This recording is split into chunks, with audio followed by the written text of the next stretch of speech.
اول دا کپڑا کیدو بیا را پھر شوٹ دا گرما کپڑا را پولیلی ورتوی گرما پہلے کپڑا یہ را کپڑا رکھتے بیا ہیں، نا پس منگا پھر دا واٹر لاندې دا پروف وته یعنی نور کپڑے پیراشوٹ کا کیدو کپڑا رکھتے ہیں، دې د ساتھ دې میں لاندې گرم دا کپڑا دا رکھتے ہیں، بد 6 کړه کپڑوں دا کی غنه تہہ رکھتے ہیں تاکہ داغ نہ دا لگے، دا غنه دا پھر اوپر نیچے سلائی کی جاتی ہے۔ دې پس منگا بیا گیندو وهو بیا تیارو بیا اینا پس منگا دا بل دو کورونه نور پھر اوپر نیچے 2 کور مزید لگاتے ہیں، الاسٹک لگاتے ہیں اور اس طرح ایک پیڈ تیار ہو جاتا ہے۔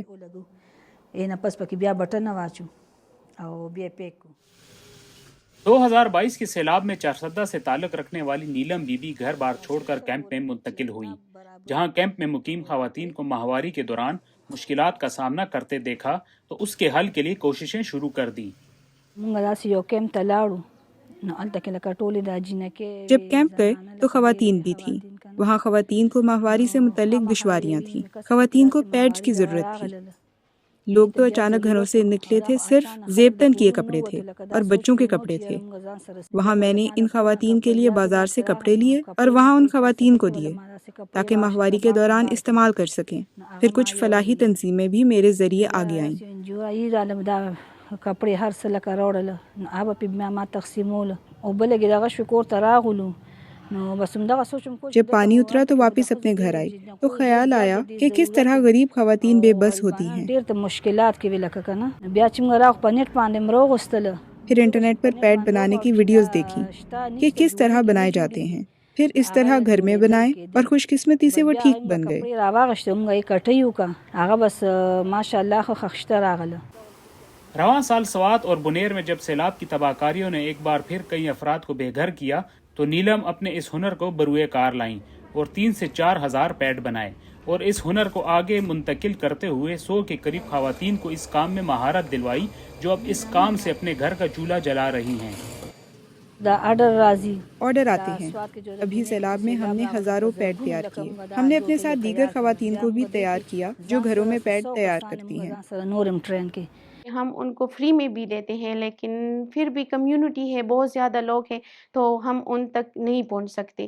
پھر لیکن ظاہری بات ہے کہ ہم اویئرنیس تو دے سکتے ہیں نا۔ جب میں اویئرنیس سیشن دیتی ہوں تو بہت سی لڑکیاں جو ہیں ان باتوں سے بالکل باخبر، مطلب ان کو کوئی خبر نہیں ہے کہ یہ چیز بھی ہے۔ تو بہت سی لڑکیاں مجھے کہتی ہیں کہ یہ تو آپ نے آنٹی بہت ہی اچھا کام کیا ہے۔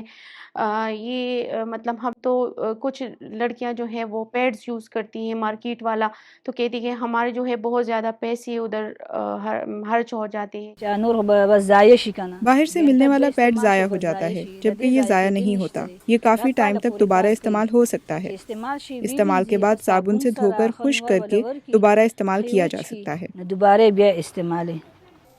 نیلم کے دعوے کی حقیقت جاننے کے لیے ہم سینیٹری پیڈ لے کر ڈاکٹر کے پاس گئے اور جاننا چاہا کہ واقعی میں ایک پیڈ 6 سے 8 مہینے استعمال ہو سکتا ہے۔ کمرشل پیکس ہیں وہ سارے کے سارے اتنے زیادہ کاسٹلی ہوتے ہیں، دے کانٹ افورڈیبلٹی ایشو ہوتا ہے، ٹھیک ہے۔ So home made thing is very cost effective. Cost effectiveness کے ساتھ ساتھ جو میں نے بتایا ہے کہ آپ اس کو بہت سارے پلاسٹک اور کیمیکل اور فریگنینسی سے بھی آپ بچ جاتے ہیں، اور اس کے علاوہ ایکو فرینڈلی بھی ہے، ٹھیک ہے۔ آپ اس کو لائک وہ ڈسپوز آف کرنا نہیں پڑتا، آپ اس کو بار بار واش کر رہے ہوتے ہیں، اور کپڑا ہے بایو ڈیگریڈیبل ہے، تو اس میں کوئی ایسی چیز نہیں ہے کہ آپ کو کوئی ہارم دے۔ But the important thing is you need to be careful regarding its washing, cleaning, drying and storage. الحمدللہ سے جتنے بھی کاسمیٹکس والے ہیں الحمدللہ 3-4 جو ہیں وہ تو میں پروفلی کہتی ہوں کہ وہ تو ہم سے بالکل ڈیمانڈ کر رہے ہیں۔ ابھی جب میں جاتی ہوں تو وہ ڈیمانڈ کرتے ہیں کہ آپ باجی جلدی یہ چیز ہمیں بھجوایا کریں، کیونکہ ابھی بہت زیادہ عورتیں استعمال کرنا مطلب وہ شروع ہو گئی ہیں۔